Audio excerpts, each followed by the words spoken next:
இந்த வீடியோ பார்க்கும்போது ரொம்ப சந்தோஷமாக இருக்குது. தமிழரோட ஜல்லிக்கட்டுக்காண்டி ஆஸ்திரேலியாவில் வந்து இவங்கெல்லாம் குரல் கொடுக்கும்போது ரொம்ப பெருமையாக இருக்குது. கடல் கடந்து போனாலும் இன்னும் தமிழோட கலாச்சாரம் பண்பாடு இதெல்லாம் மறக்காமல் இன்னும் இருக்காங்கும்போது ரொம்ப பெருமையாக இருக்குது.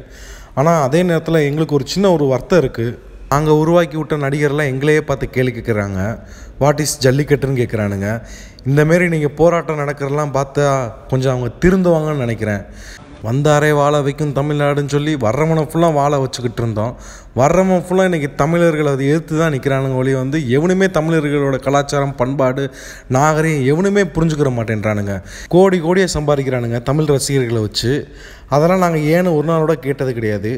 எங்கள் பண்பாட்டு கலாச்சாரத்தோட ஒரு ஜல்லிக்கட்டு நடத்தினா ஏன் ஜல்லிக்கட்டு எதுக்கு ஜல்லிக்கட்டுன்னு கேட்குறானுங்க. ஏன் உன் ஊர்லலாம் வந்து குதிரை ரேஸு யானை பந்தயம் இதெல்லாம் நடத்தும்போது அதெல்லாம் எதுக்கு நாங்கள் கேட்டோமா? ஏன் தமிழர்கள்லாம் எதுக்கு அடிச்சுக்கிட்டே இருக்கணுமா? நாங்களாம் வாழக்கூடாதா? ஏன்டா தமிழர்கள்லாம் உங்களுக்கு அவ்வளோ இலக்கமாக போச்சா? இந்த வீடியோ பிடிச்சா லைக் பண்ணுங்கள், ஷேர் பண்ணுங்கள், கமெண்ட் பண்ணுங்கள். தமிழர்கள் எல்லா பேரும் பார்க்கட்டும்.